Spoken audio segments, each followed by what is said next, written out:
She is surprised that Esther tried to stop her, she thinks to herself. This is all so strange, even though the ceremony held 3 days ago was a success. Father doesn't feel satisfied, and the high priest looks troubled as well. He recalls how she proposed a tea party to give Father peace, but he was distracted the entire time and he did not listen to any of her request. Frustrated, she went to meet Arctus, the ducal prince, but he refused to meet her. The maid then informed her that Ludus will return to the imperial palace after her treatment is finished. This infuriated Selena, who asked what did she mean that Ludus will be staying in her room. And that's just absurd. She thought to herself there must be a mistake, but when she confronted her father, he did not listen to her, so she came all the way here herself. She asks Esther what she thinks she's doing. Esther replies to her, "It is as she heard this woman is linked to her highness by imperial blood, so she should refrain from acting rashly." Her response makes her go nuts, but she informs her that she is saying this for her sake as well as for everyone else. She screams at Esther that how dare she treat her like that. Ludus is witnessing it all and thinks to herself that she has gotten so used to betrayal and rage that it does not affect her, but wonders if this is so shocking to Selena. Selena then breaks down in tears, screaming that she's calling Father and she's going to call Father and he will punish every one of you.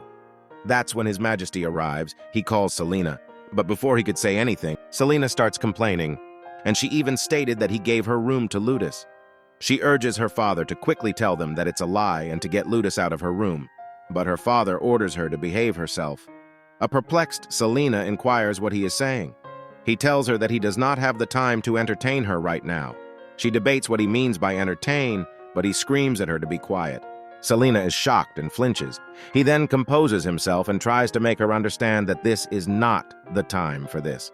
She obeys her father, but lets him know that this is the only time she will be quiet about this matter. He then turns to Ludus' direction and faces her. With a cold face, he states that she woke up.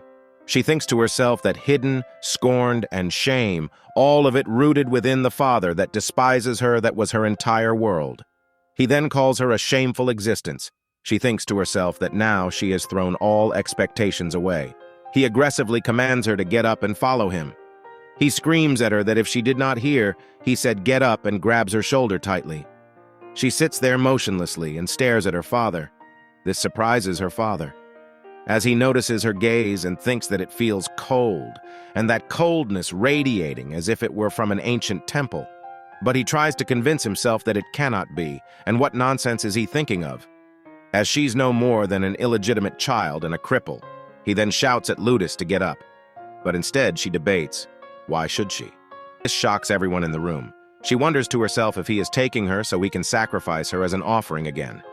He raises his hand to hit her, but she thinks no, he's not able to lay a hand on her. He stops midway. With an annoyed expression, he warns her to follow him.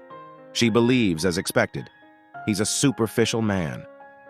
He explains to her that he has something to say to her, as well as things to inform her about that he cannot speak of in this room. She realizes it's because he cannot show his flaws to other in-room because everyone here is with superior motives. Ivania lost the right to succeed the throne and chose this path as her second alternative. And many others present in the room are also looking to create a name for themselves. Thus, the emperor has to be cautious. She thinks it took 20 years for her to realize what kind of father he truly is. Though she doesn't want to follow his command, she still needs to find out why everyone's attitude has changed, because then she will be able to deal with it properly. As she takes a step, she feels immense pain in her left leg. She thinks that normally she has trouble walking with this leg, but this time if it is because she has been lying down for too long? A maid offers to help, but she refuses. She hears Selena asking for an explanation from behind, but she convinces herself to not be concerned about anything and just focus on walking right now. When she enters, she notices the high priest sitting anxiously, who stands quickly when he sees Ludus, his eyes filled with concern for her. She recalls that during the sacrificial ceremony, he was the only one who gazed at her with eyes of compassion. She thinks that he could be the only person actually happy that she lived. He then guides her the way as he's worried because of her weakened condition. She will strain her body if she remains standing for too long. After setting, the Majesty instructs everyone to withdraw. He asks the high priest if it's true that man is the true one. He replies that it is certain, while Ludus is confused about what they are talking about. He doesn't seem pleased with the response and inquires if there's not even a small possibility that he's not an ancient god and if there is not even a tiny sliver of doubt. He replies, "There's not even a tiny sliver of doubt. His Majesty is in denial and finds it impossible." He states that all the summer ancient gods would descend after consuming the living sacrifice's blood, but Ludus is unscathed. The priest is also confused about it regardless. The sacrificial ceremony was performed successfully, and that man is the one they have all been waiting for. But His Majesty makes him remember that he said he clearly would not obey any imperial orders, but the high priest debates that the role of a summoned ancient god is to listen to its summoner's wishes, and there's a difference between wishes and order. And further mentions he is still showing goodwill towards Princess Ludus. Despite the sacrifice not being fulfilled correctly, His Majesty asks him to be silent. He questions if they hold the ceremony again, and use an ancient god that is easier to manipulate this time. Ludus clenches as she calls out to her father. She mentions she had clearly stated that before that she refuses to become a sacrifice again. He gets furious and starts to curse her that if he wanted to, he could have whipped her to the brink of death and thrown unconscious into the stone crypt. And it was only his consideration that she was able to protect her dignity up until now. She ponders that she did not dare think of revealing this during the first ceremony. But things are different now, and she no longer wishes to live held back by anything. She mentions if he offer her as a sacrifice again, she will have no choice but to reveal that Selena is a better sacrifice than her. She is slapped by His Majesty. He questions if that is something she should be saying to her father. And is she trying to sacrifice one of her own blood just because she does not want to do it herself? She states it is no different than what he is doing to her. He starts to hit her even more as blood splatter around and the priest trembles and asks him to stop as she will die. His Majesty mentions if she has idea of how much has he suffered because of her, and how much he had to go through to get her, crippled and born of an impure woman. She coughs and ponders she never wished to be a princess. His Majesty questions why is she disobeying his command, and why is she fighting back now just to make things more difficult? She ponders that what is strange is that she did not rebel until now. She was foolish then, only desiring the small gift of his affection. She stares towards him, and he gets chills by her eyes. He ponders that it is certain something about her changed after the ceremony. However, the young high priest who was determined to not participate in the ceremony, Duke Ivania, who desires the throne that is of His Majesty, and Ludus' lowly foolish mother. He ponders, there is nothing that does not end up going his way.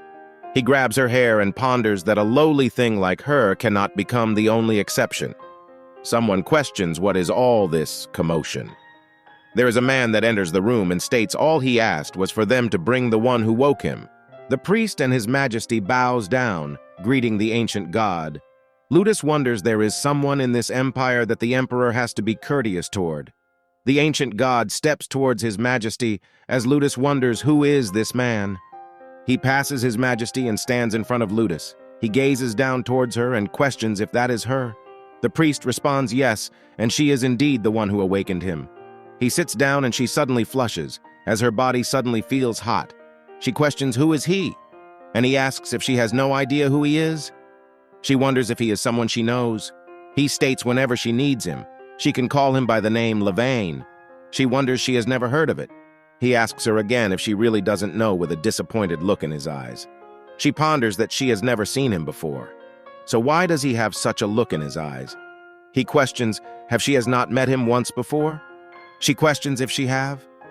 And he answers yes, in the stone crypt, sending shivers down her body.